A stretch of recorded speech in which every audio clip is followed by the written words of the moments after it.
Welcome to the Wellness Esquire podcast. I'm Ariella, and I'm so excited to launch this podcast with a conversation I had with Dave Strousberg. I had a different plan for what the first episode was going to be. I was going to have my husband interview me. We'll do that another time. But Dave joined our call and started asking me a bunch of questions about my journey and about the background and goals I have for the Wellness Esquire. And I had a blast. And as I told him, he should really launch his own podcast because he's a phenomenal and delightful communicator and question asker, which will make a whole lot of sense when you learn about his story. Dave lives in Denver, and he founded his law firm, Wills Simplified, back in 2022. He works with clients on their wills, trusts, and estate plans, as well as their business and employment needs. Dave is also a communications and public speaking professor.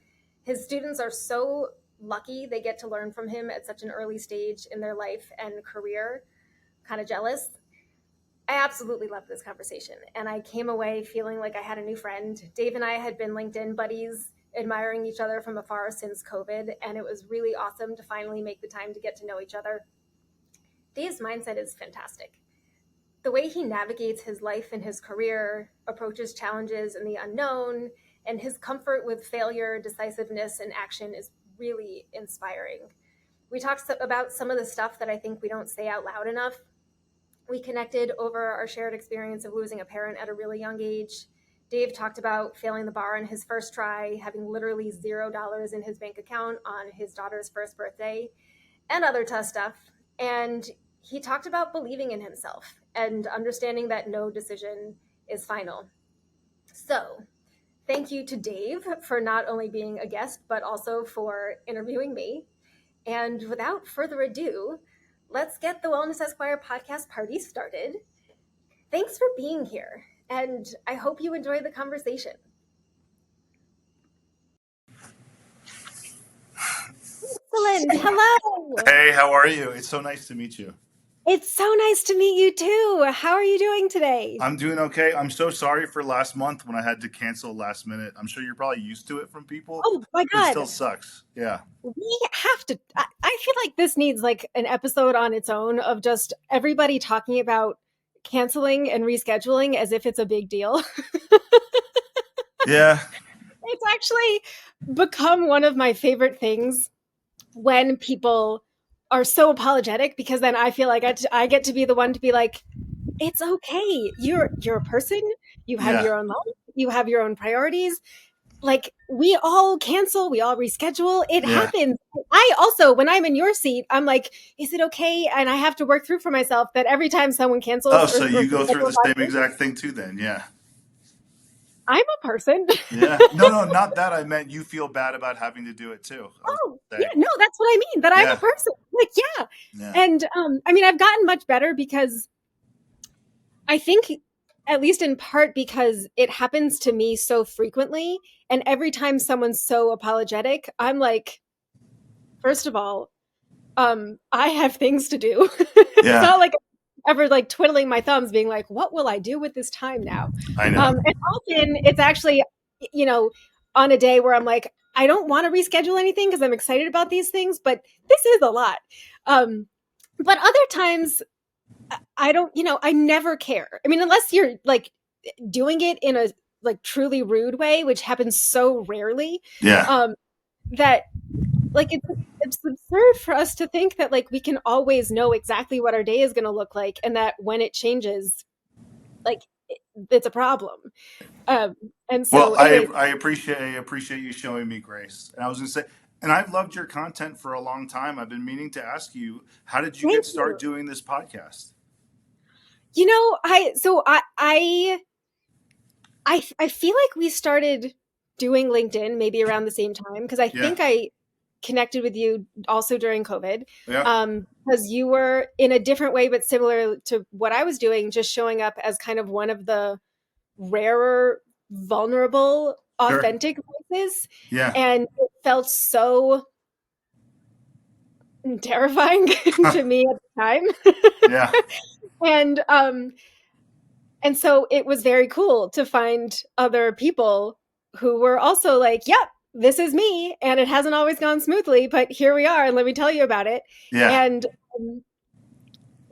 And so the podcast came about because when I started posting on LinkedIn during COVID, I was really only posting about I mean, my first post was like, hey, I'm an attorney, and by the way, I have all these complex chronic health and quote unquote rare diseases, Sure. like health issues. And and I thought it was something I wasn't supposed to talk about because I'd been both explicitly and implicitly, told don't. Yeah. And I'd always been open about my health in my personal life, and even through law school. Like, I think everybody knew what I had going on, or that I Sure. had stuff going on. It was hard to miss. And but when I got out into my career, I just felt like I really should not do it. And anytime I kind of nudged toward just telling someone a little bit more about why I was doing the work I was doing and how I got there and some of the accommodations that I may need, and things that made me feel weird and different and other, um it it was really eating me up to feel like I couldn't tell people who I was. And at the time, it wasn't like I was looking to just like shout it from the rooftops Sure. and go into meetings and have everyone be like, okay, before we get into like business, let's talk about me. Yeah, I get But it. um and I was feeling really misaligned in my career and in certain parts of my life. And uh Wow, good word, misalignment. Yeah. thank you. Done a lot of work to get there. And I it sounds so bizarre to say, I No? very fortunately got my sixth concussion. Okay. And I think it was 2018, and I pushed through it for about a month. And that Okay. was such a good idea. It was I'd had a bunch of concussions before. I'd had this very complex, really challenging health stuff my whole life. And the only way I'd ever gotten anywhere was by pushing through stuff. And so that was part of my identity. And when I got this concussion, I tried to push through it for a month because I didn't feel like I was successful yet. And so I couldn't like take a break and take care of myself and heal Sure. because I wasn't good enough to do that. And what would that do to my career and what people would think of me? And, how would that make me look? I would look so weak to, you know, so, so I tried to push through it for a month. That was a very bad idea. And it was Yeah. just not possible. I had 4 weeks of, Monday, Tuesday. I don't remember if I got through Wednesday at all of trying to go into the office. And I just, like, my brain simply was not available. Yeah, My eyes, couldn't do it. Yeah. it was such an identity crisis that I could not push through something because that's who I was. I was a person who pushes through things. So who am I if I can't do that? Yeah. And after the month, really had, really no choice. And, anyways, in a nutshell, it forced me into taking this break and slowing down and starting to kind of find myself again and asking myself all sorts of questions around what led me to law school in the first place, and what's actually important to me, and am I, doing what's important to me, and does this feel good, and what does feel good, or what would feel good, and what are my values, what do what do I actually want my life to look like, and Right. is that this, and how do I fit the work stuff into the life? And so I started asking myself all of these questions, and I started to feel creative again, and to start to recognize, oh, I can be and do many things. And I didn't even go into law school expecting to practice law. I didn't know what I was going to do. I just wanted to get the skills to fix healthcare and So to I be was able. going to say, so what drove you to law school then? You wanted to, you were starting to say that. My dad died when I was 17, and Yeah, I see. Yeah. I thought I was going to have a career in fashion. And then when I went to college, if I wasn't in class, I was doing something related to the American Cancer Society. I was volunteering with them. I was on the Hill. I was, running all the college level stuff. And I was a leader with their college level groups. And all that was a big part of like starting to heal. I did a Sure. whole lot of plumbing too, which I've recently kind of more so come to terms with, that being a big part of my being a workaholic. Um, but that experience and that loss led me to feel at the time that I can't have a career in fashion. That's too frivolous. I need, with the experience I've Yeah. had, help people. I need to do something more meaningful. Create meaning. Yeah. And now, I look back and I didn't even really know how to articulate those things. And Sure. so I therefore didn't have anyone to tell me well, you can actually build a career doing something that's just fun and then be incredibly impactful in different ways. I didn't know that now at then. Yeah. Anyways, that's what led to law school. And I started to remember that with this concussion recovery process. Did you go to law school shortly after you finished undergrad, or did you take some time off? Yeah. No, I had a year between, but not to figure myself out, to deal with being really, really sick. And I Yeah. was trying. Um, and so I'd never really paused ever to just be like, who am I? Right. And so when I got this concussion, I started to think about that more and start to untangle the parts of what I thought I should do and the person I'd become because I'd had all these losses and so much pain. And that concussion recovery started to lead me into learning about the nervous system and starting to incorporate well-being practices, which at the Sure. time I was like, what? Like I would wake up at 5:30 or 6 in the morning to go to yoga, not to like take care of myself, but like to check a box and to be a hardcore doer. Yeah. Um, and any kind of sort of exercise or taking care of myself, kind of wellnessy oriented sort of things at the time were because of being someone with really complex health stuff and trying to be a person who does this stuff, but not actually from someone just said to me, someone said to her, they called this weaponizing wellness or something like that. And I love that. That's what I did. Yeah. And so when I started to actually, learn about mindfulness and meditation and certain ways about, eating and just, and learning about the role of the nervous system, very little at first, but, it started to kind of it started my concussion recovery. And at the time I really wasn't into it. I wasn't finding concussion specialists are for the most part not really up to date on modern concussion science, which is appalling. Sure. And so I had a hell of a time finding any help. And I finally found someone who was somewhat helpful. He was the most helpful I'd found at the time. And he incorporated these kinds of practices. And I was like, well, I got to try something because I am a mess. And so I kind of was like, well, I can't imagine what this is going to do, but oh, here we go. And it was helpful. And I started to discover that also when I took care of myself in these sorts of ways, not only was I recovering from my concussion, but I also performed better in life and I felt better as a person. And, lo and behold, when you take care of yourself as a human being, everything about your life and your work and the way you show up and perform also improves. And so I started to get into that stuff.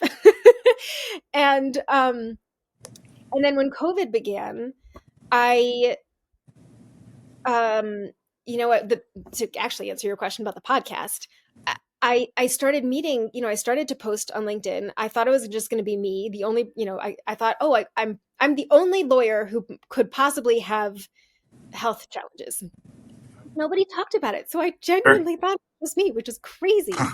But I just thought I never doubted whether I'd be able to do what I wanted to do, but I really didn't know how I was going to do it. And I'm fortunate that I have a twin sister who's got similar health stuff, and she was in med school when I was in law school. And so we had each other to see, yep, this is this is hard and it's different than what other people around us are going through, but we got this. But I Do would you have have any loved. other siblings too?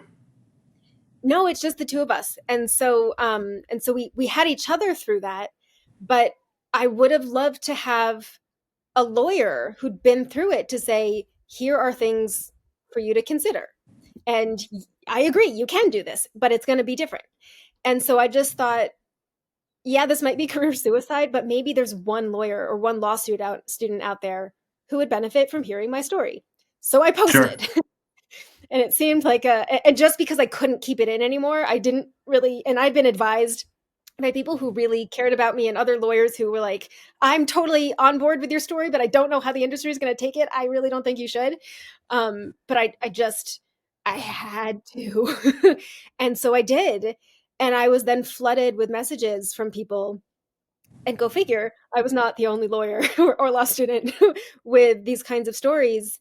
And And so that told me, all right, okay, so we're going to keep talking about this stuff. And that led me to meeting so many lawyers and law students who had these kinds of stories, and and to having these conversations with lawyers who I felt that the ones who had figured it out to the extent that anyone like figures it out, Yeah.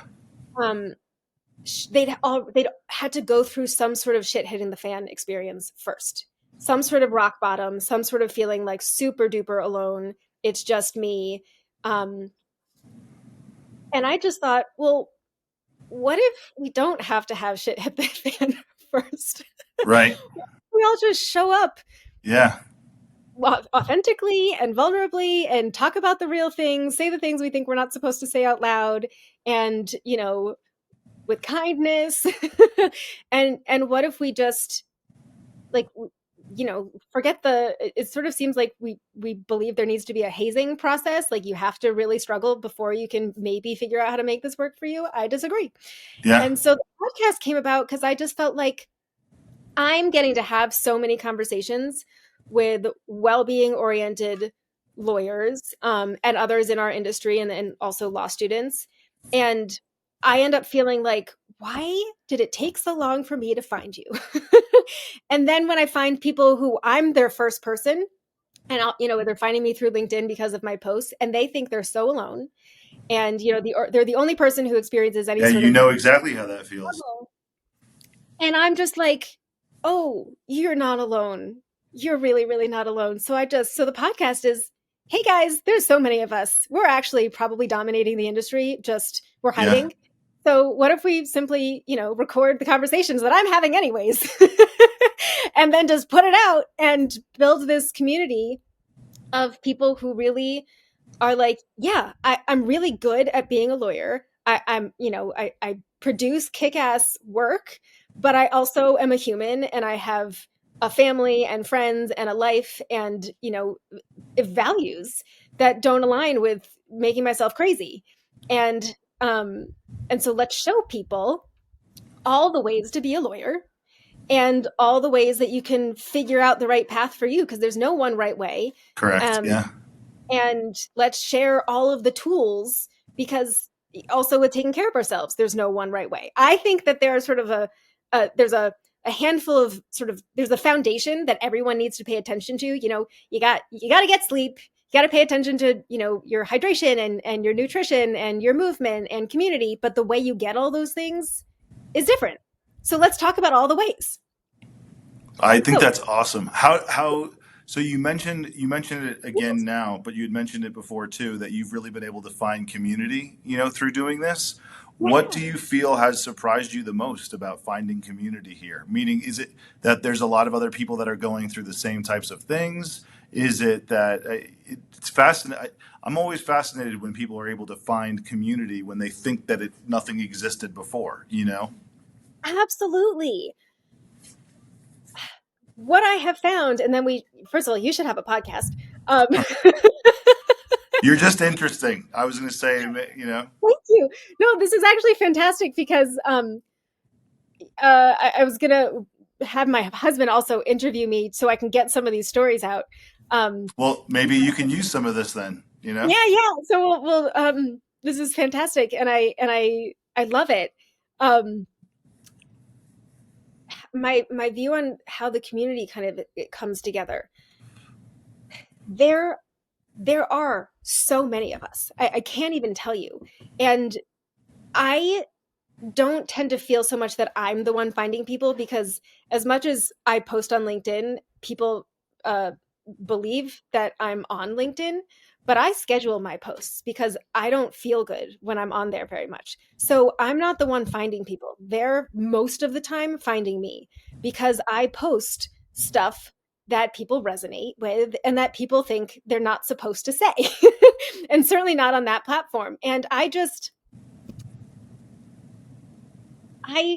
I have a lot to say, Yeah. and um and I was very vocal even before I opened my own firm, but even and so I'm not sure anything's really changed in terms of the way I show up just so openly and authentically, but certainly the fact that I'm fully in charge of myself does make it very nice. And just super easy to do that. And I'm so clear on what's important to me, and I've really um, let go so much of the need for everyone to like me and everyone to agree with me and to get external validation, that I just feel like, well, if you don't think I should be posting this, don't follow me. Sounds like you've also been able to separate yourself from the only needing to check a box, like you were saying earlier too. Yeah, that's Yes. great. Yeah. Yeah. And so one of the things that I'm so excited with building with the wellness, I mean, the one, my goal, ultimate goal with the Wellness Esquire is to transform the legal industry into one that has a foundation of recognizing the connection between well-being and performance, and certainly sustainable performance. Yeah. And in order to get there, we need to know each other. And so the podcast is going to be one tool that helps us build community. And there's going to be a membership and a marketplace to help everyone find each other, so that whether you're just looking for friends, Hmm. whether you're looking for friends or colleagues or people to hire or a new job or a coach or a consultant or whatever, like the all the services are to help you or your firm thrive, whether that's very specific to like helping you be your best self and that kind of Sure. resilience training, that but also just the technology that actually helps us operate well. And in this day and age when we have technology and we have AI, and I feel very strongly that at this point, we're either starting to be or about to be at a point where I think that where lawyers and law firms that don't consider how to integrate AI are irresponsible. Hmm. But you have to do it responsibly, and that's, you can't just say, all right, we're using this platform, everybody go. But I you know we think about, we've got ethical rules about our billing practices, and I feel like if we're billing clients and not incorporating the kinds of tools and processes and structures that actually help us to produce really high quality deliverables efficiently, Yeah. to me, it's not actually ethical. And so I feel that a big part of building law firms that are truly well-being oriented, it's not just about like being nice to people and letting people have work remotely and have flexible hours, and kind of giving people uh, those kinds of supports. I think it's also, we have to have systems and tools to allow us to take care of ourselves, do really good work, and not burn ourselves out just because we're unwilling to incorporate the technology that like isn't perfect, but it supplements our brains. I That's think you're fantastic. articulating this really well. Thank you. Yeah. So the marketplace, so the membership and the marketplace are just gonna, like, the goal is like, let's put everybody in one place. Let's help everybody get what they need. And because one of the things that I think about is, when a lawyer or when a law firm does start to realize, oh, I need to do things differently, something about what I've been doing isn't working. Okay, great. That's your first step. But then where do they go? Yeah. Oftentimes they live in that step, you know? Yeah. Yeah. And it's a huge step to just have that recognition. But again, back to No, like, it doesn't solve the problem. Yeah. no. So if we're just all open to being like, hey, if we can have kind of little clubs of like, these, I struggle with anxiety, I struggle with depression, I've got PTSD, I've got health stuff, physical health stuff, I've got, I'm struggling with imposter syndrome, I don't know what to do when I make a mistake, I feel like an idiot and I can't move through it. All of that kind of stuff. If we just have like these kind of hubs of communities that are like, hey, I want to talk about this. Let Yeah. me, and here are my processes. And then, when someone's like, I recognize in myself that this part of me is holding me back. where's a coach, where's a consultant, how do I train myself out of this? And then when someone's like, my processes suck, I know that, I need help, then we got people. And I just started putting together, actually, and I'd love your insights on this. Sure. uh, I'll share it with you soon. I want the to have a Wellness Esquire certification, that if law firms want to advertise or otherwise promote themselves on to the Wellness Esquire community, they have to go through kind of, someone just compared it to like a B Corp certification, where you have to say, yep, these are the things that we're doing to make sure that this firm is actually paying attention to our people, and here's how we do it. And if you get up to at 2 or beyond a certain score, then you can post jobs to the community, and that way lawyers who are looking for value aligned law firms can see, oh, I like this place. They've passed a certain level, like, we've given them some score, and then we can help people find employment where they're actually going to be able to perform well. And maybe I'll stop hearing from people about how much they are so afraid to check their emails and how much they feel like their souls are just being sucked dry. First of all, that is an awesome idea. That's really, really smart. But it's going to do more for you than even, I say even just, but that's a huge benefit of them being able to find jobs with each other. But Yeah, so many attorneys collaborate with other attorneys. You may find that they only want to work with ones that have that certification a as thousand. well. Because again, it's a foundational piece. That's really cool. I think that sounds like it's going to be a lot of be very successful for you. Thank you so much.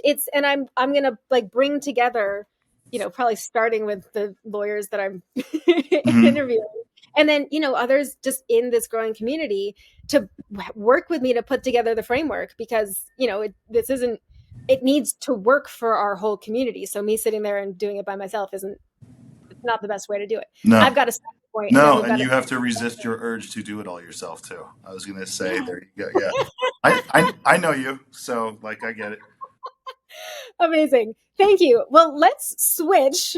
And although you should have a podcast. Your questions are fantastic, and this I is fun. appreciate it.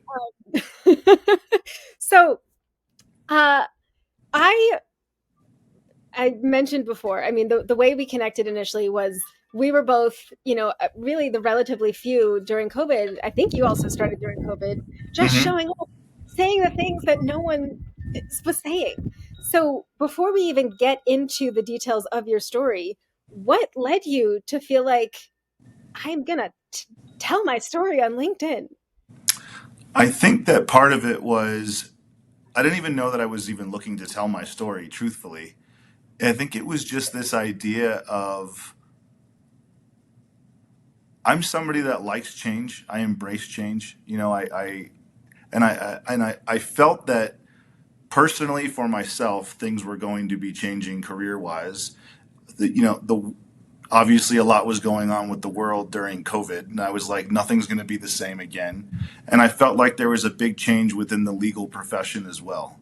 And it wasn't so much as I was trying to be an authority in that type of space, but I knew I wanted to participate in it. I wanted to be a part of some sort of conversation about what the evolution of our profession and just the things that we have in common as individuals that seek out that type of profession, as well. So I think it was just kind of trying to be able to connect in a place where connection wasn't prevalent because of what was going on around us. It was just harder to do. And I had been interviewing for jobs and I'd gotten a few different job offers. And every time I was like, no, always finding something wrong with it. Hmm. So I knew I wanted to do something different. So I think I just started posting because I wanted different. If does that make any Oh, sense?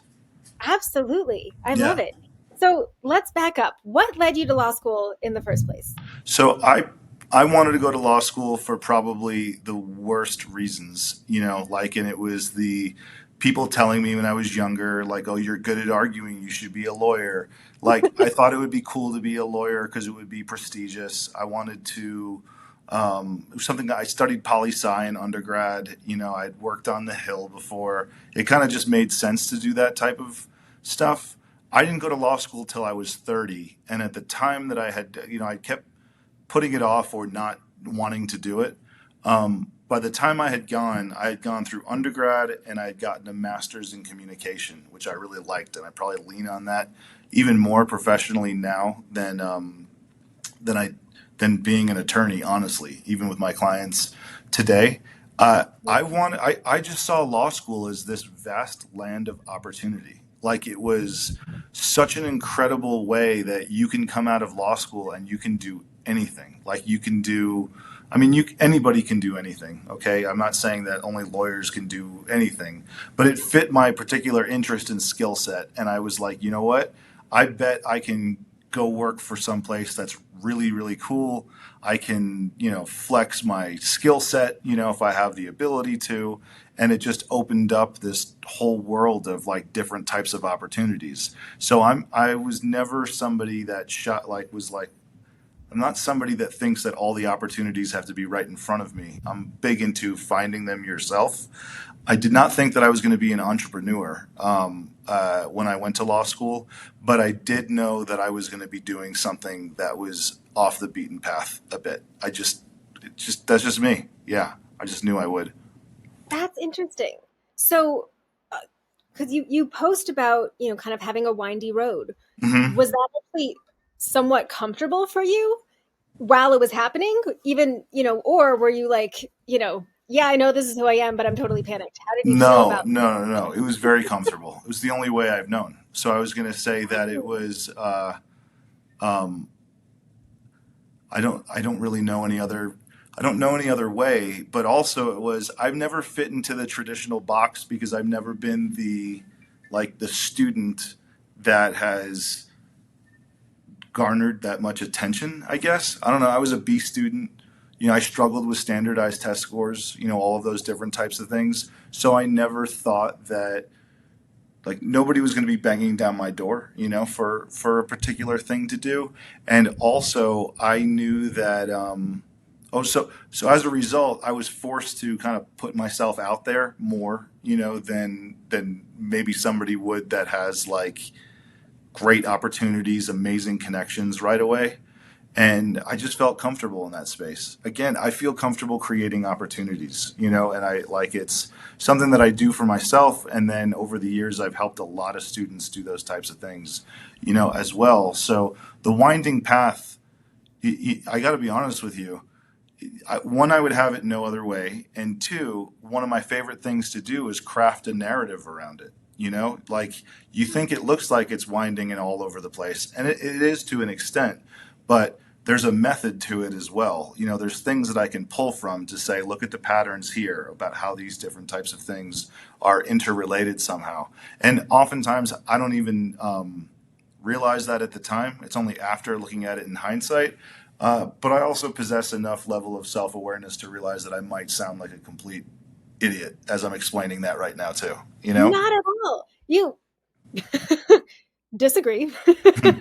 No, it's fantastic, and I think it's brilliant and incredible that it seems to just come naturally for you to have that kind of mindset, because I think that a lot of us in law struggle with that. That was certainly a struggle for me, of just not understanding, how do you transition from one thing to the next, because it's not a straight line, and will people understand or not understand.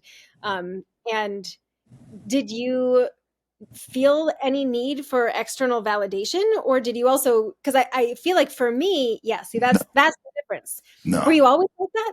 Yes. So, and I don't know if it's so you mentioned your dad, and I knew that from some of your posts who had passed away from I'm guessing cancer. Yeah, But cancer. my mom passed away from cancer when I was 8, just about to turn 8. I don't know how much these things shape our lives, but I know that they do, right? Oh, Of sure. course. Yeah. So for you and your sister, I'm sure, in Yeah. both similar ways and in different ways as well. So as long as I can remember, because that's kind of the age of like when you develop consciousness and stuff like that too. I remember being very young and having an understanding of like how delicate life was, and like you only get so many chances to do things. And as a result, it's kind of allowed me to be somebody that is not I've got to be right with myself. I've got to be right with my family, of course, as well. But as far as other areas, it doesn't move the needle for me at all. Like it just doesn't. Um, I don't know why. I mean, I'm not necessarily sure as to why, but I think it has something to do with what I was Yeah. describing. And um, but the whole thing is I talk to a lot of people as well that are very concerned. They're so nervous about trying a different field of law or trying something different from what they were doing, and what are people going to perceive from that? And like, what are they going to think of me? Are they going to think I failed in this area, or are they going to think that I did this, or are they going to think whatever reason? And I'm always saying, what is it about this other area of law or other industry or whatever it is that you find interesting? And they'll explain why. I'm like, did you find that interesting before, when you were working in your current job? Yes. I'm like, all right, well then, instead of us only looking at connecting the two jobs together, let's craft one narrative about how you've always been a person who enjoys doing X, and you evolved in what you were trying to do to be able to do more of that. So it wasn't so much that you changed industries or changed practice areas as much as you found a way to best follow what your singular goal was, that type of thing as well. Does that make sense? Oh, it makes so much sense. And I love that kind of framing. And, it makes me think about, you know, I think most of us, aren't really taught how to figure out who we are and what we like and what our skills are and what feels good. And some people, it sounds like maybe like you, just kind of more naturally fall into understanding it. And others need more help and guidance to understand maybe what they're already naturally experiencing and feeling, but don't have language around it or don't really have a framework to understand it. And it's crazy to think that, you're going to just fall into a job and love everything about it. And it, I love the idea of people um, honing in on this energizes me, that drains me. Yeah. This kind of a job is going to allow me to do more of what energizes me. And how can you know that on the first job? Yeah, You've you got to can. go through the whole path. Yeah, and I'll say a couple things to that too. One, really, people don't care that you did one thing, one practice area, and then went to another, especially because they assume all lawyers can do everything, right? Like nobody gives it a second thought that you were doing like IP and then you move to, workplace investigate. I mean, nobody cares. It doesn't even register with individuals. The other thing is, though, I don't think that it's necessarily that I just automatically feel comfortable. I think that I'm okay feeling uncomfortable. I understand that that's part of what the process is and it involves. And if you want to make a decision about something, the worst thing that you can do is not make any decision and not do anything. So you have to, the amount of times I've gone down one path and then been like, I do not like this. Like, this is not for me. And, you have to make that. Do I push harder? Like, do I try more? Or do I make a U turn? And it's like, this was not where I was going to go. I'm okay in that space because I know that in order for you to figure out what you want to be able to do, you've got to put one foot in front of the other. You cannot make a decision you cannot make major life decisions by thinking about them. It doesn't work. It just doesn't apply. I love what you just said. That You you can't cannot. make major life decisions by thinking about them. Yes. Yeah, it's not I, possible. that's so simple and yet profound. Yeah. Well, thank you. And what do you think makes it hard for people to recognize that? I think for some people, it's just the fear of movement. Okay, I think it's hard to do something. And I think that there's also this fear that you're overcommitting to something. So I think that part of it is, well, if I start down this path, I've committed to it. And I'm always like, you're not married to it. Like, you don't have to. And then the other part of it is there's so much of how will this look to other people?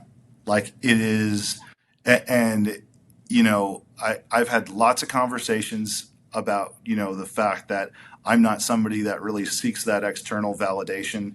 It's been referred to as really awesome to, oh, well, I'm just lucky. I must have had, I'm a male. I grew up, I had a pretty decent upbringing. So like that, you can afford to kind of think that way and not have to think about those things. There's lots of different perspectives that it comes from. But I think that what causes a lot of inaction is fear. It's fear of overcommitting or committing, just fear of committing to something and being like, man, this is not what I want to do. And it's fear of how it's going to be perceived because people do not want to, they think that if they start something and then make a shift, that it looks like they have failed at it. They're concerned that they have failed at that. And it's, what do you say to your family and friends? How do you explain that to them? Especially if you went in so excited about it, right? Like you wanted to do this. But the truth of the matter is that you can change your mind whenever you want, just like anybody can. Like you have the ability to change your mind. And I'm not saying that you want to get in the habit of, not, I've had the opposite conversation with lawyers or students that are, that'll try like a bajillion things. And I'm like, well, maybe try them one at a time. You don't have to overextend yourself, in that type of way. But to answer your question without this long winding answer, it's really just this idea that I think it's a lot of fear. I think it's a fear of once I make this decision, I live in this decision. Okay. And then I can't change my mind.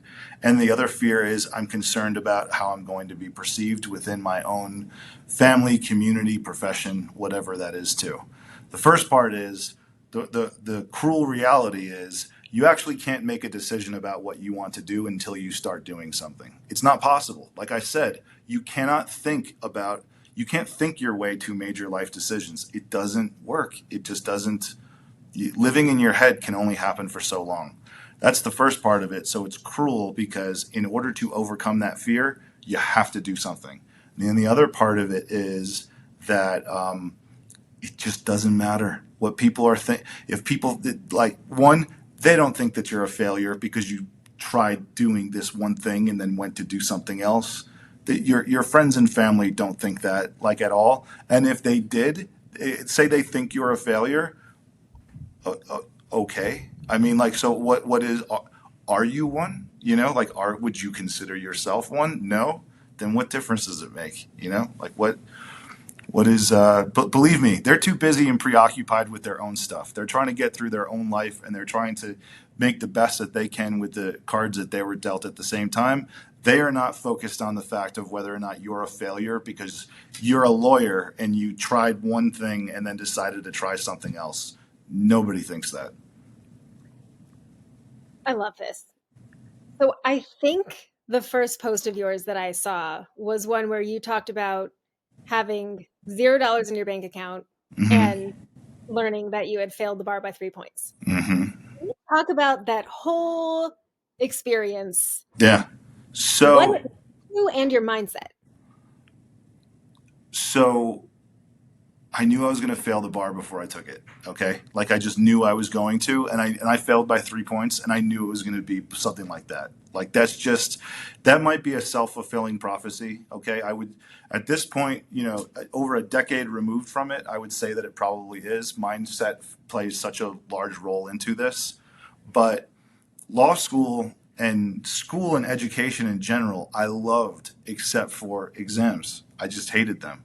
And it was a situation where I'm from the East Coast originally. Okay, I'm from New Jersey originally, and I went to undergrad in Washington D.C.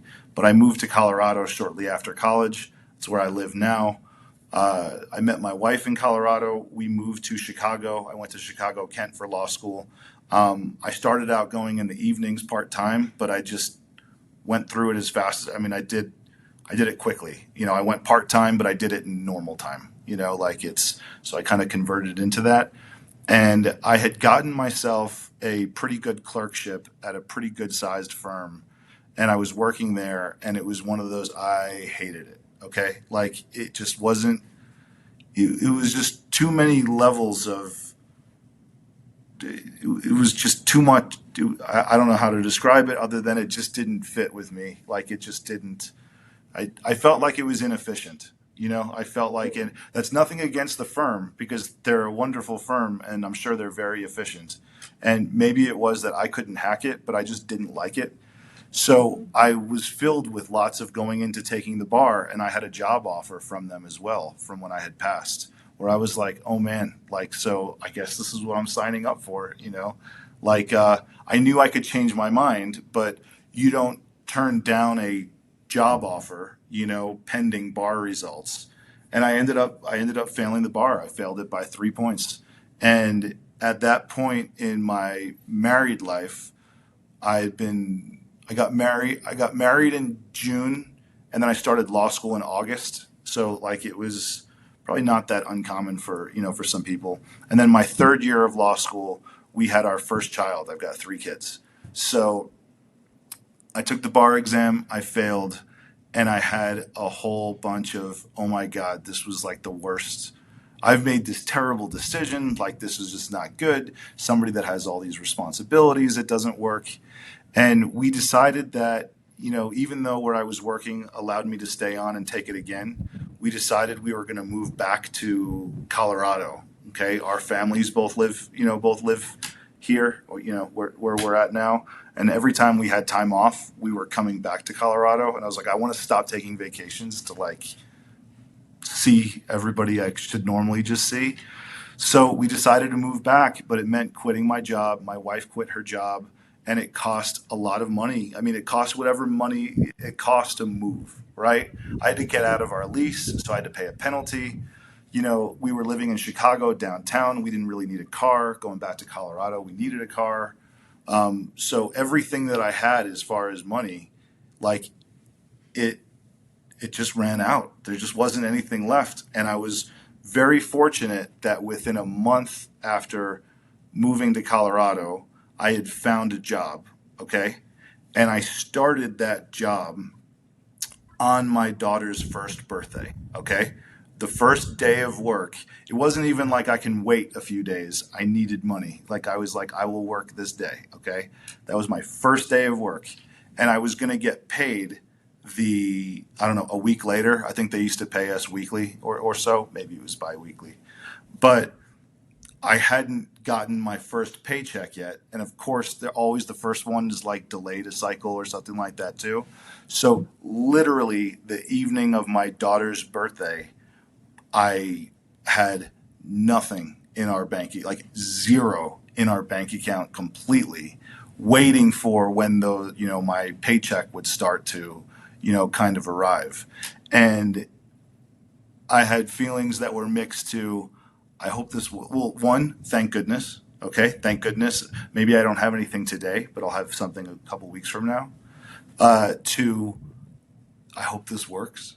Like, I hope that I'm making the right decision for my family. Like, it's not just me. I hope that this happens, the way that it needs to. And also a lot of, being scared and afraid that, it's one thing to not have any money in your bank account, but be expecting some a couple of weeks later. It's another thing to not know where it's going to come from next. So to think that the vision was I'm going to law school to become this amazing attorney and like have all of this money and like all of these different types of things, to being done with law school, having to wait to take the bar exam again because I failed it, having to just ships passing in the night, my bank account and my first paycheck where I was, it felt like I was struggling so hard to just make it from one day to the next.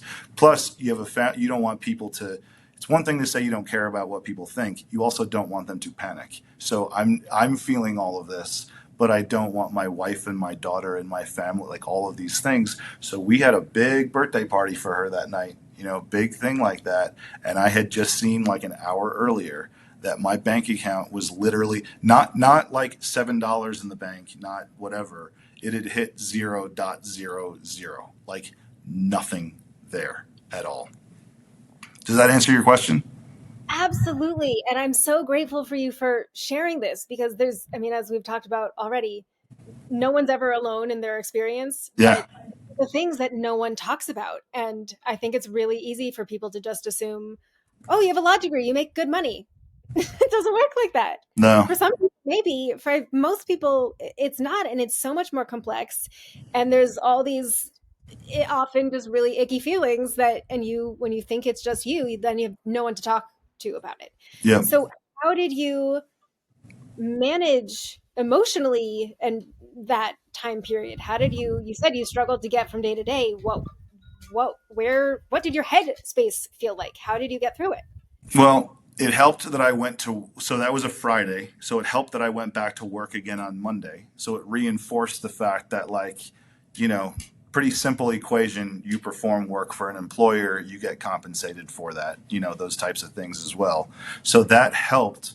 But I have this conversation a lot of times with people, and I try my best to be able to do it. And I am not immune from feeling stress, and especially running my own practice now. But the worst you can feel, you always have to start from a place of greatness, gratitude, and being grateful. If you can do that, I feel like things, it like calms your breathing down. So I was like, look at all I do have. I have this beautiful family. I have a very supportive wife. Like I have because it's not like she didn't know what our finances were. This isn't a story of me like hiding this. This was we knew what this was. And she was also looking for work too, because we had moved and found it very shortly thereafter. But I tried to go to, look, this all sucks, but I'm back here with my family. I've got a 1-year-old child. I have a job. Or I have a skill set to find another job if I need to. So you try to just take that as much as you can. And that saw me through those couple of weeks. Until you get a paycheck, and then you're like, all right, now another one, and now another one, because we moved abruptly. Like I had failed, and like I said, they let me stay. I just didn't want to. It was just not. I was like, well, I don't really want to do this. To begin with. So if I'm going to bottom out, I'm going to bottom out, and I'm going to try to figure out what to sort of be able to do next. One of the pieces of your story that is really incredible is to you were in a position where you had an option that could have felt safer, but you knew yourself well enough to know, I'm not going to feel good there. It's not good for me. If it's not good for me, it's not going to be good for my family. And so you took what a lot would view as, and maybe you also viewed it as, the riskier option Definitely the in order riskier to option. feel right with yourself. Yes. So I was going to say, That's with a that, say that again. that's a hard decision. Or Uh, maybe it actually wasn't, because you were so in tune with yourself that you just knew. I It don't was. I don't know. I don't know if I was so in tune with myself. I knew that that's not where the story went. I knew that it didn't go from law school to working at a place that I didn't like to golden handcuffs to not being able. I knew that wasn't. I wanted to become a lawyer and not to go to law school. I wanted to get through that so that I could have the law degree, and then have the ability to get the job. I knew that was the starting point, not all of the other stuff. So I wasn't going to start with something I didn't want to do. Like I just didn't, it didn't make sense. And that doesn't happen in a vacuum either. My wife was, like I said, I was vocal about this. It wasn't like stuff I was keeping to myself. So I would share that, as well. And, it's hard enough to be a significant other or a spouse when your significant other or spouse is going through law school and then studying for the bar. Like it's a terrible time, to have to go through. So to then be like, oh, and I'm taking this job that while it pays a decent amount, and I'll have a comment on this in a second too. While it pays a decent amount, I'm definitely going to hate myself for the foreseeable future, and I'm going to be miserable to be around. Like I didn't sign up for that, and neither did my wife. Also, the amount of times that I've had conversations with students that are so attracted to a first year salary of something that they can't see past what that is. And I'm not saying that it's like, oh, you'll make more later. It's not one of um, it's not like, well, consider how happy you'd be. It's you're looking at one offer from one place at one thing and point in time. That's not the be all end all. Like don't jump at the first, thing that kind of happens there. I don't know. It's kind of a non sequitur to what I was saying. It just reminds me of it for some reason. No, it's all connected. It's all Yeah. about how we create a career that fits into the life that we Yeah. actually want and not get sucked in to either the shiny thing or just the thing that feels so safe. And some that look, people need money. Not everyone, everyone has different ways of thinking about what's going to be the best thing for them, but it a lot of people do get sucked into. I mean, I've had so many conversations with lawyers who got sucked into exactly what you said. Well, the paycheck will be good. I'll only do this until my student loans are paid off.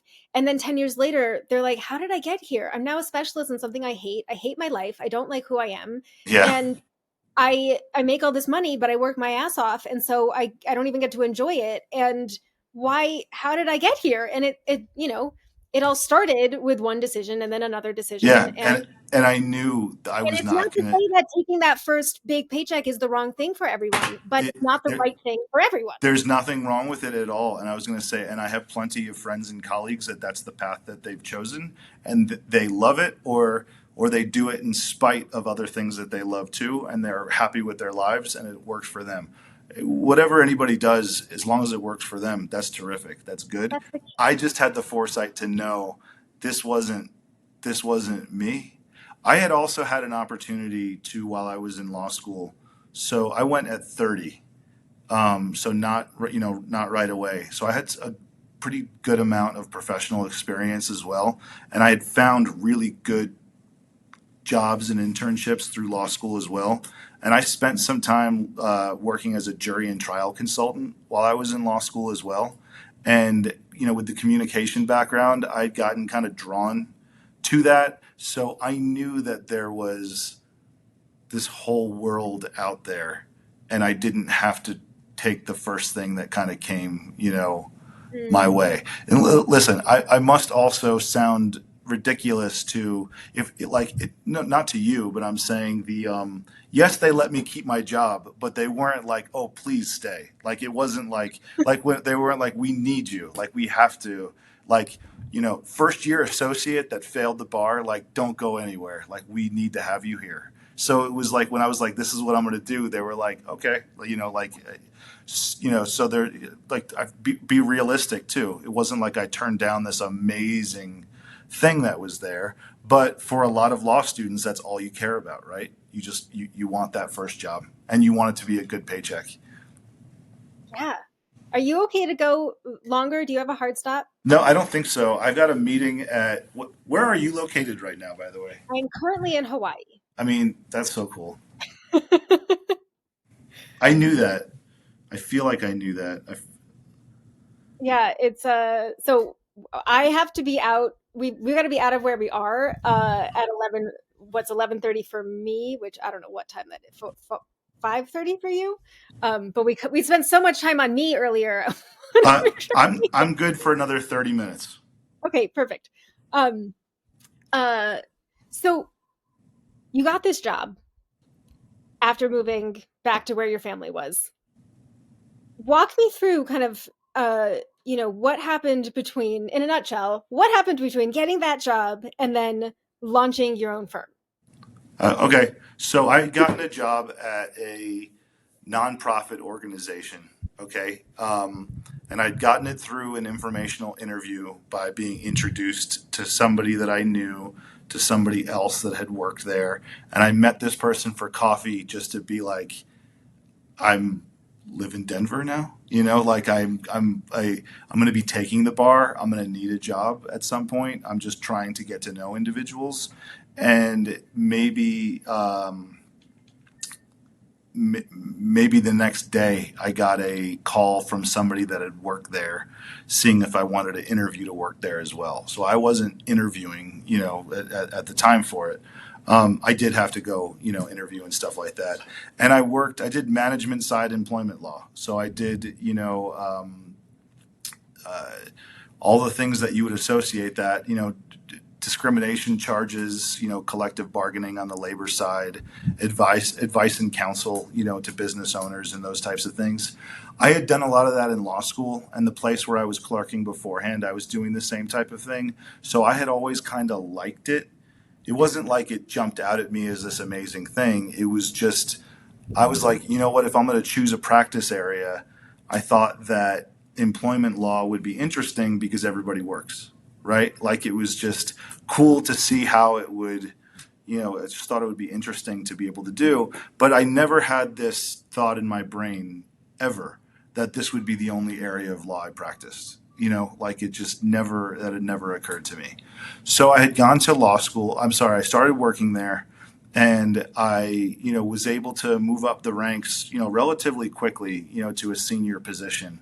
And because it was a nonprofit organization, I wasn't making a ton, like it wasn't bad money, by any stretch of the imagination, but I would have made more as a first year associate at that place had I stayed than I did as a director, at a not for profit place. And I liked it. I liked the people. I liked the type of work I did. I had no complaints about it, but I knew that I wanted to maximize my income more. And I kind of had to when I was working there. So I would do side hustles.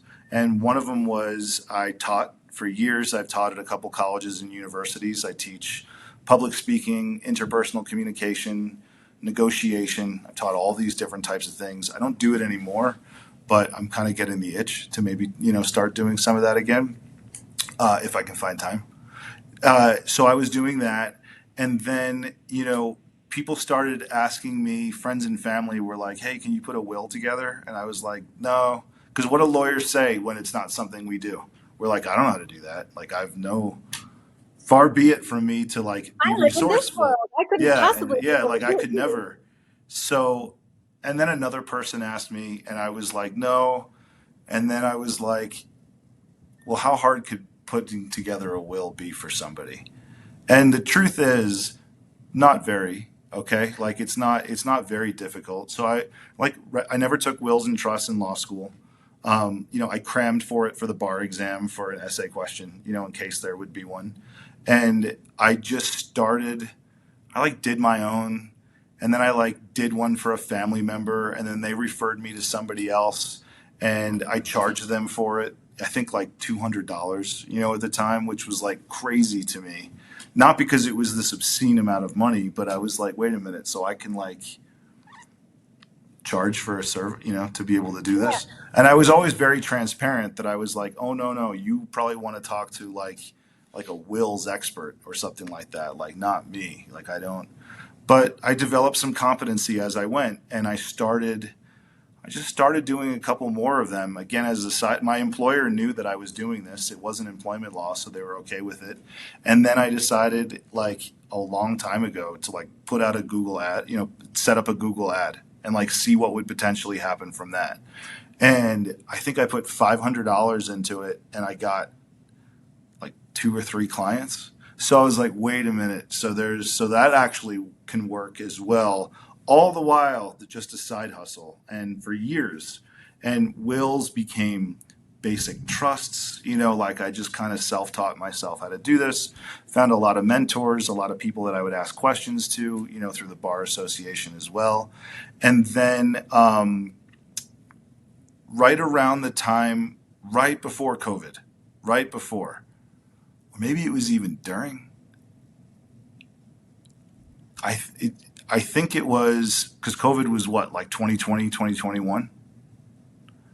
20, yeah, started 2020. Yeah, I mean, something like that. I don't Yeah. know how to understand time I anymore, started but to get an itch to look for another job around that time. And I had gotten a couple of different job offers at either firms, which I knew I didn't want to do.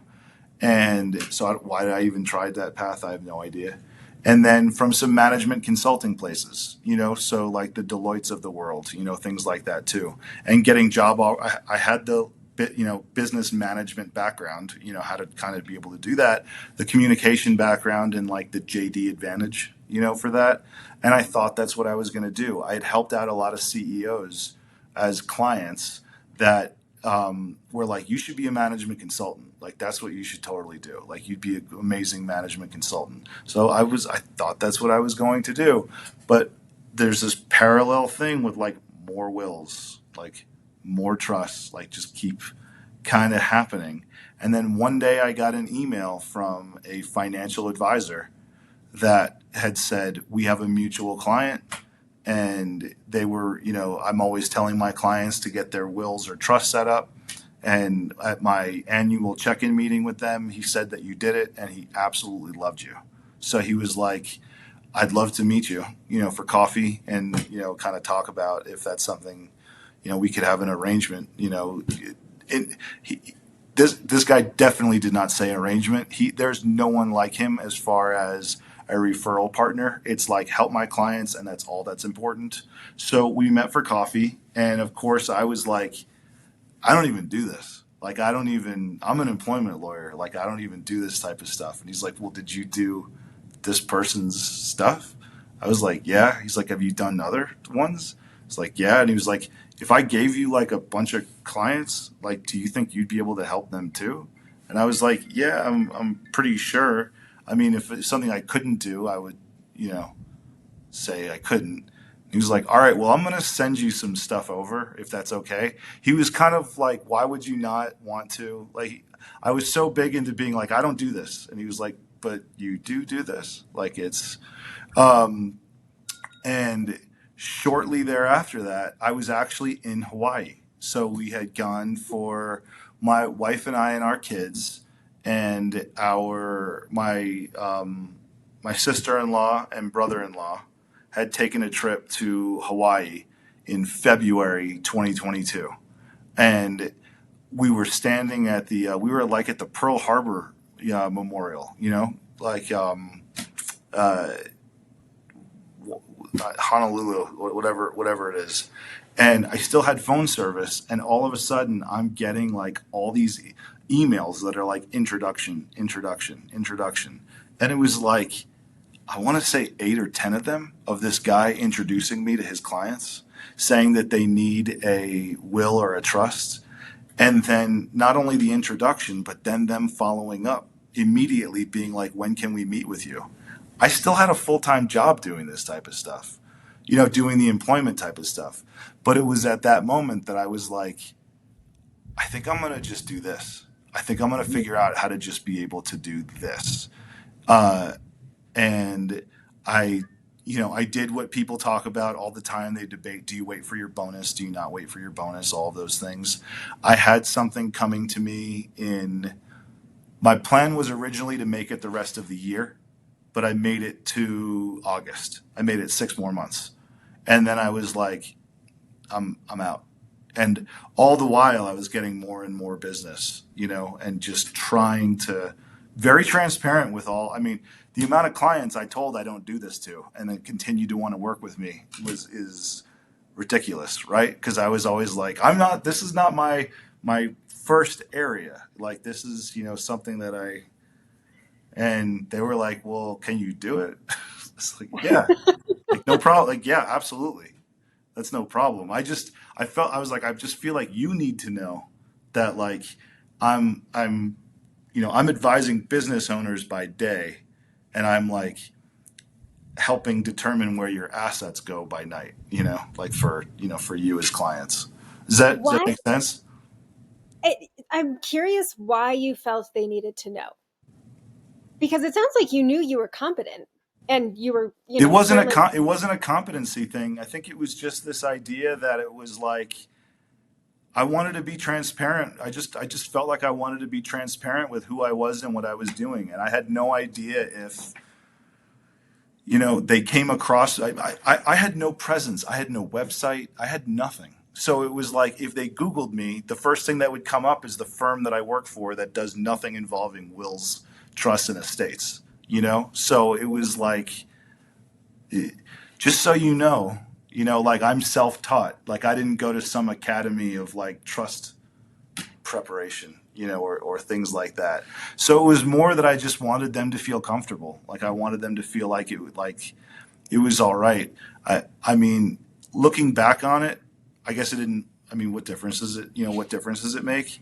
But once I left the job, that was done. I was like, oh, I do. This is what I do. This is who I am. Like that's what that is. But before that, I was like, oh no, I'd spend the day, collective bargaining a union contract, and then I'd meet with somebody to, talk about their, how their divorce is going, their divorce settlement is going to impact their, trust plan, stuff like that. So it felt like I was really in these two worlds, and I just found it important to let them know that, if you try to reach me during the day, I'm going to be not talking to you.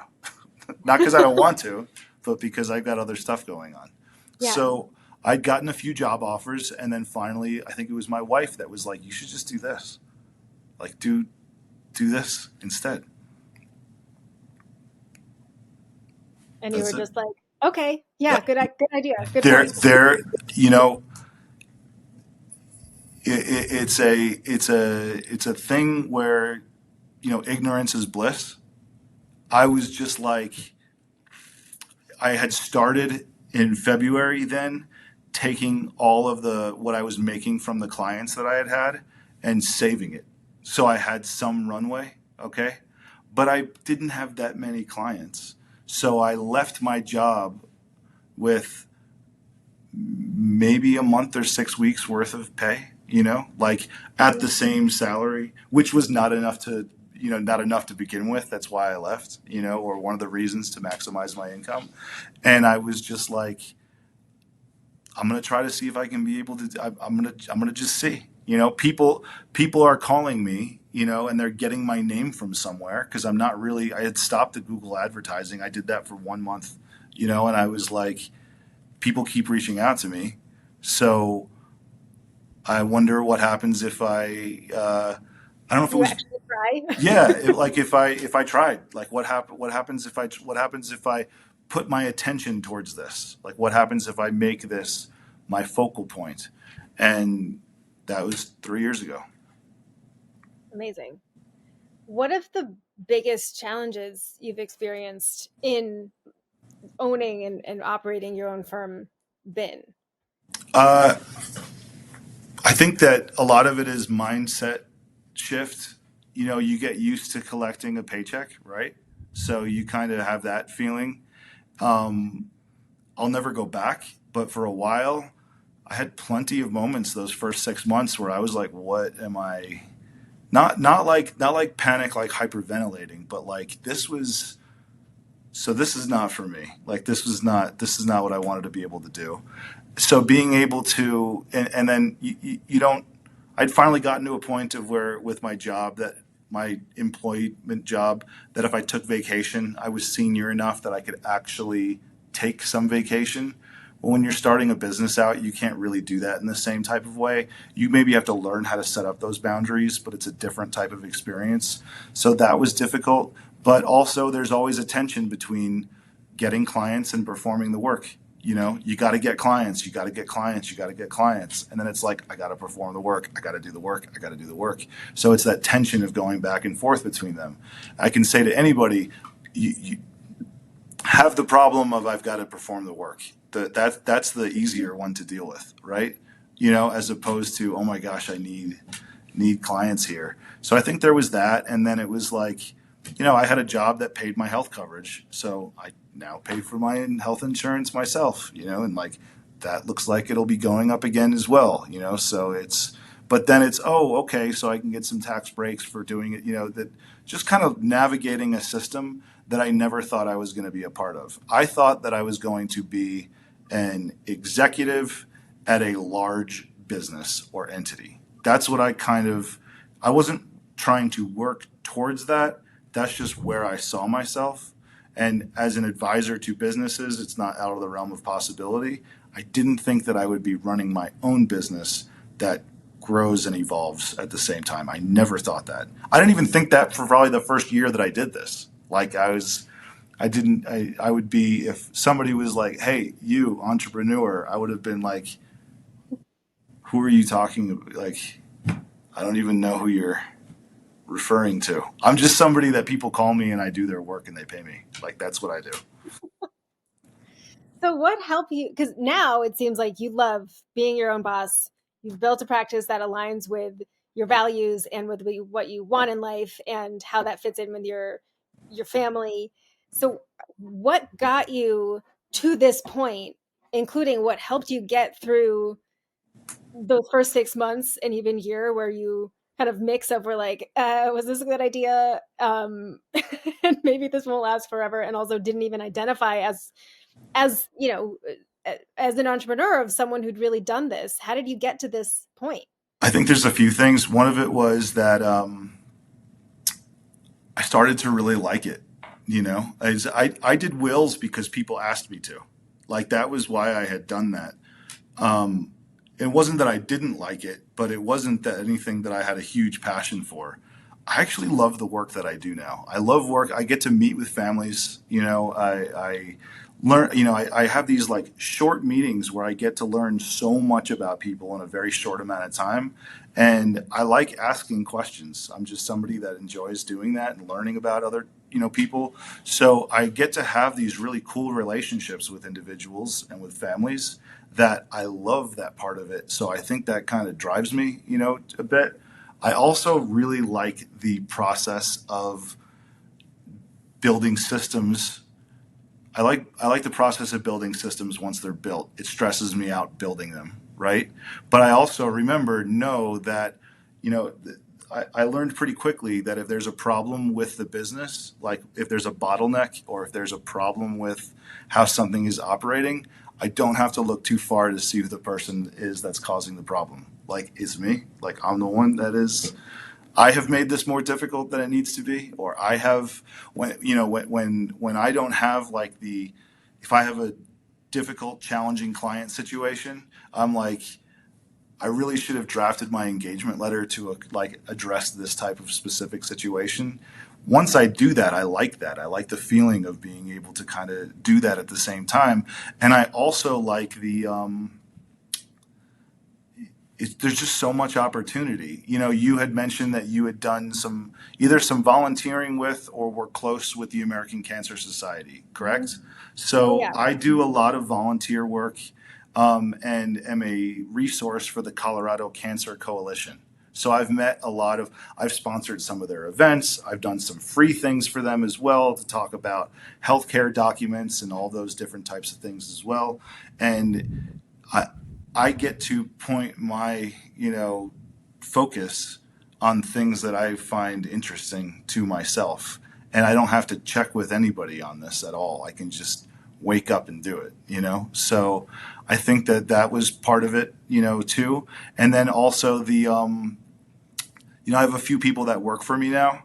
And one of them is a client services director that is amazing. And she handles a lot of like my scheduling and calendaring and stuff like that as well. Well, I still have feelings that on Monday morning, I'm like, I hope people call me. Like, I hope that this happens. She's like, you're crazy. Because by 10 a.m. on Monday, I've got my calendar is full. And what we're trying to fill is not that week, but like 6 weeks out. Like that is. So I think sticking with it helped too, you know? Why do you think you still have that fear of, is anyone going to call me, when clearly they do? Um, it's not like an imposter syndrome thing. It's not it, my, there hasn't been an overarching plan for how I go about generating business. Okay. I've been very fortunate that it kind of just comes to me. Like it's a lot of referral based. I work with a lot of families and then I work with their families or relationships that I have with different places and those types of things come in. And sometimes they're all like firing on all cylinders all at once. And sometimes they're not as much. So it's just like none of those things are a guarantee, any of them. You right? Like they're kind of just they kind of just happen, you know? So it's a well, I'm not advertising in this place. I'm not doing traditional marketing type of stuff. So I don't have a system that is going to continue to generate business for me. So I'm kind of just relying on the world. I don't know, like kind of what's out there. But the best is I get calls from people and I always say, how'd you hear of me? How'd you find me? Stuff like that too. And the amount of people that I'm getting calls from people that were referred to me by somebody that I have no idea who that person is. I have no clue. They were referred to me by somebody else, by somebody.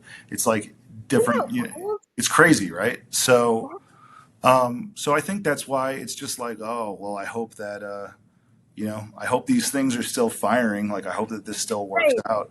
You haven't had a plan. Whatever you've been doing has been working. I hope it keeps Yeah, working. yeah, exactly. What So I was going I've to been say, doing. so if all of a sudden nobody calls me, I don't really have a strategy. I mean, I probably do. I have enough, like, you know, Well, I think the awareness that maybe you're not even realizing is we have this, I think this idea of business development, it's not just, there's not one way of doing it. no. Your way of doing it is being thoughtful, is showing up on LinkedIn and being very vulnerable, authentic, just showing up as yourself. And when you work with clients, they like you. They get good quality service. They get what they need.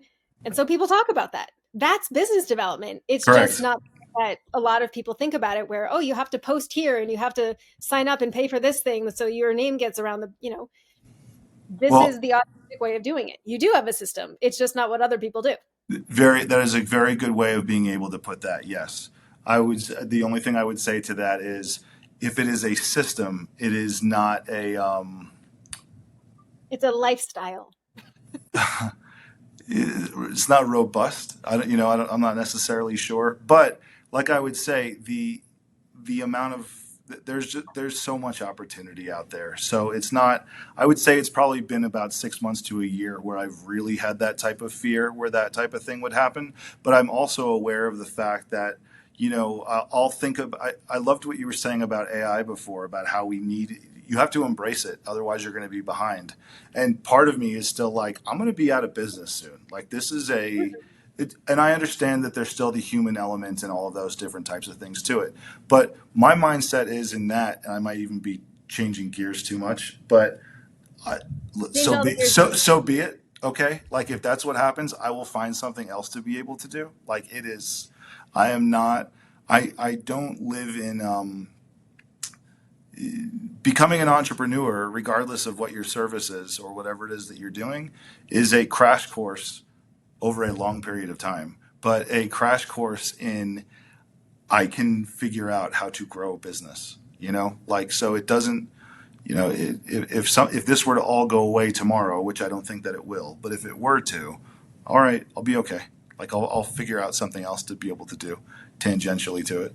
So You had posted about because you now love what you do and it's yeah, so meaningful and it's your business. yep. So you have a certain kind of ownership over it. And that, as delightful as that is in many ways, it can also lead to maybe a different kind of burnout. And sometimes it stems from, I love what I'm doing, so I don't want to stop. And this is really exciting, but you still have to take a break and rest and take care of yourself. So how do you manage those kinds of boundaries? And what kind of practices do you incorporate to make sure that you're really taking care of yourself and showing up the way you want to? I think that's a really good question, and I would say that it is definitely a challenge to be able to do those types of things. The first thing that we were talking about earlier, as far as taking care of yourself, the things that you need to be able to do, I have a terrible relationship with sleep. Right, like I know that it is something important that I have to be able to do a better job of. Okay, but I also, uh, how do I do those types of things to make sure that I don't have that burnout? One of them Yeah, is when the burnout comes, how do you no. recognize Well, I was going to it? say, well, how do I? Well, it's not hard to recognize, right? Because you become insane. Like it's just like Well, you some people, it can are take a high long. functioning. They function even Yeah, better, with that. absolutely. It's got an entire industry full of burned out people. Well, that's very true. But I was going to say that it's a different when you like it, just like you're saying. I don't feel like it's the same kind of burnout, but you're right. You're still vulnerable to it. So one, you had mentioned movement. I work out religiously 3 to 4 days a week lifting, and I run on days that I'm not doing that. Okay, like it's I my wife and I have both discovered, okay, which we are not pioneers in this by any stretch of the imagination, but we also understand that a really good workout, I mean a good workout, not going through the motions, not checking boxes, kind of like what you're describing before, can do wonders for you, right? Like can really the adrenaline, the endorphins, like all the stuff that is able to come from that is the first advice that I have for anybody is go lift. Like that's like that's what, and I understand how unhelpful that can possibly be in different types of situations. But you're asking, well, meaning for that person that's looking for Yeah. advice, and I'm like, you should go do that.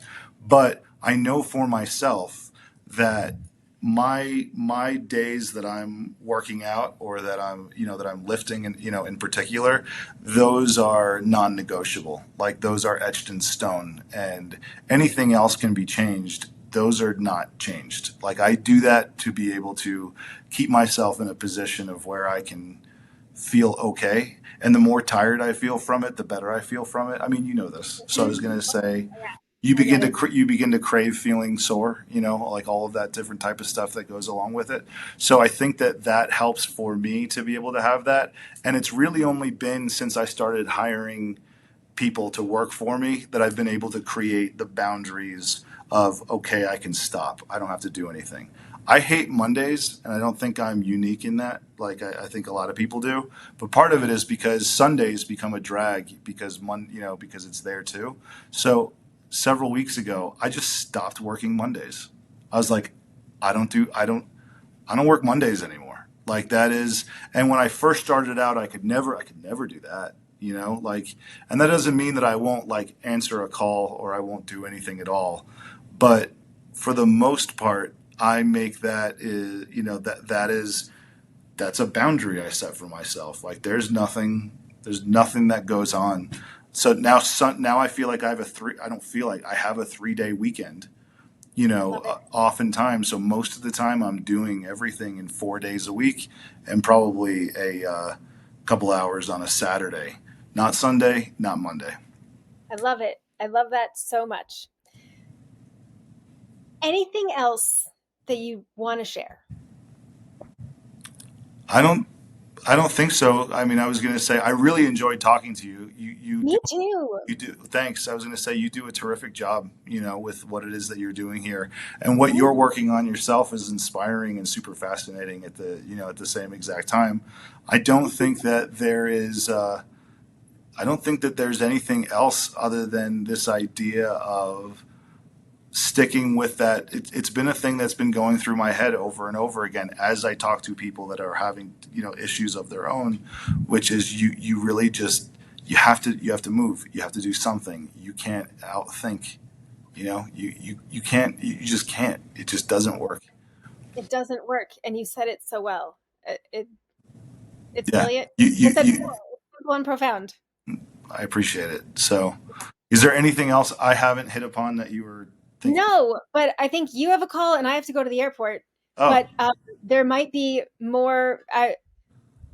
Either round twos, but also I'm going to be starting to do group podcasts okay. where we bring together the community that we were talking about before, and we just kind of talk through the things that, we kind of focus on a couple of topics or questions and get into it together, and get to know each other, and also do this crazy thing of showing up as ourselves and seeing how well it works out.